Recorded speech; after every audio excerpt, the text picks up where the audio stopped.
Hello, I'm David Hughes. Welcome to Your Perfect Body, the podcast of the Esoteric Teaching Community. Today's selection is an essay entitled, There Is No Death, Part 3. In our detailed study of the Bhagavad-gītā, we have spent a lot of time on this shloka. Natvevaham jatunasham natvam neme janadipaha nachaiva na bhavishyama sarvevayam ataparam. Never was there a time when I did not exist, nor you, nor all these kings, nor in the future shall any of us cease to be. Bhagavad-gītā 2:12. This is because our spiritual master Srila Prabhupada thought it so important that he spoke on this shloka more than any other shloka of Bhagavad-gītā. He wanted to resolve, once and for all, our doubts about the eternal personality of the spirit soul. He wanted us to know, without any doubt, that we are individual persons, and that our individuality will continue in the future without any interruption. He wanted us to know, in other words, that eternal life is already ours, a free gift from Krishna. We don't have to strive for immortality. We are already immortal. The question then becomes, what will we do with our eternal existence? What kind of eternal individuals will we be? The rest of Bhagavad-gītā is devoted to that question.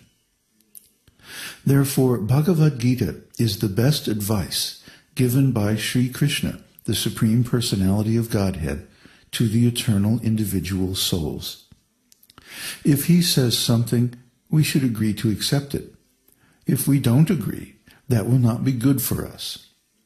When a great man says something, everyone should listen. A great man, a truly great man, always speaks for the welfare of all. Therefore, his advice is worth hearing. That is why scholars all over the world study Bhagavad-gītā, even if they don't accept Sri Krishna as the Supreme Personality of Godhead. Krishna, as the Supreme Personality of Godhead, is saying that we are all individual persons. God is an individual person, and we are all individual persons. This is confirmed in the Vedic literature. Nityo nityanam chaitanas chaitananam eko bahunam yo vididhati kaman tam atmashtang ye nupashyanti dhiras tesham shanti shashvati netaresham. The Supreme Personality of Godhead is the maintainer of innumerable living entities in terms of their different situations according to individual work and reaction to work. That Supreme Personality of Godhead is also alive in the heart of every living entity by his plenary portions. Only saintly persons who can see the same Supreme Lord within and without can actually attain to perfect and eternal peace. Katha Upanishad 2:13. Nityo Nityanam. Nitya means eternal. Krishna is eternal, and we are all eternal. Amongst all living entities, Krishna is the chief. This is a definition of God, as given in the Katha Upanishad. Chaitanas Chaitananam. He is conscious, and we are all conscious living beings. And he is the supreme conscious living being. The science of devotional service to the Supreme Personality of Godhead, taught in the esoteric teaching, is the essence of yoga. Now, of course, there are many different yogic schools, and in America you'll find that most of them do not believe in God. But actually, the yoga system does not deny the existence of God.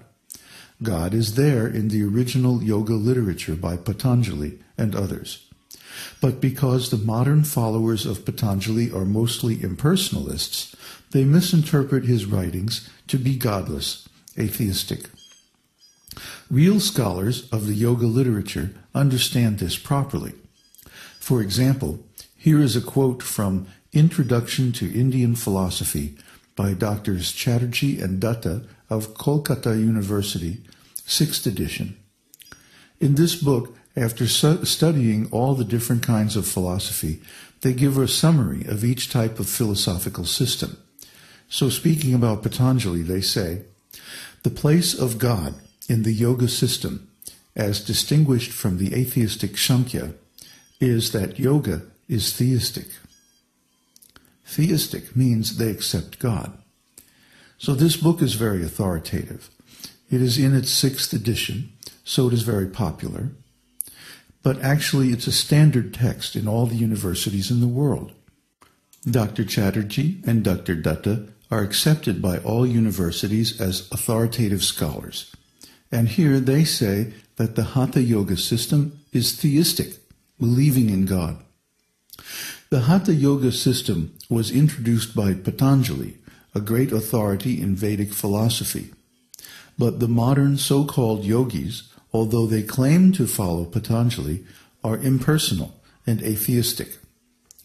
The Hatha Yoga system admits the existence of God in both practical and theoretical realms. Patanjali himself, however, has not felt it necessary to introduce much information about God for solving the theoretical problems of philosophy. For him, God has more practical than theoretical value. And God is explained very well in other parts of the Vedic literature, such as Bhagavad-gītā. So Patanjali did not write much about God, Krishna. That did not mean that Patanjali was atheistic, just that his writing was more concerned with philosophical theory than theological practice. Devotion to God is considered to have the greatest practical value, inasmuch as it is the basis of the most advanced part of yoga practice. Those who are practicing yoga at the highest level must be devotees of God. Otherwise, their yoga practice will be a failure. Devotional service to Krishna is the most important means of the final attainment of samadhi yoga, or the restraint of mind, chitta niruddha, as Patanjali called it. The whole purpose of practicing yoga is to control the mind and restrain it from material identification and engagement. Now, unless you perform devotional service of the Lord, or bhakti, you cannot attain chitta niruddha, or success in yoga. The difficulty is that the subsequent commentators and interpreters of Patanjali have given a wrong interpretation of the original text and deluded the audience. The original meaning of Patanjali's Yoga Sutras reveals a theoretical interest in the Absolute, and more fully discusses the nature of God and the proof for the existence of God. They practically take up the path of speculative philosophy and meditation. But Patanjali's original text teaches that without devotion of God, there is no success of yoga. Thus, the yoga system has both a theoretical and practical interest in the divine will. According to yoga philosophy, God is the supreme person. That's the authoritative statement of Patanjali. But if you go to the yoga societies and classes and inquire about spiritual life, will you ever hear that God is the supreme person? No. So they are not really following Patanjali. According to Patanjali's Hatha Yoga system, God is the supreme person who is above all individual selves and free from all defects. The same thing is taught in Bhagavad-gītā also. Lord Krishna is informing us about the past and future existence of the soul, because he is perfect and has perfect knowledge. He can see both past and future.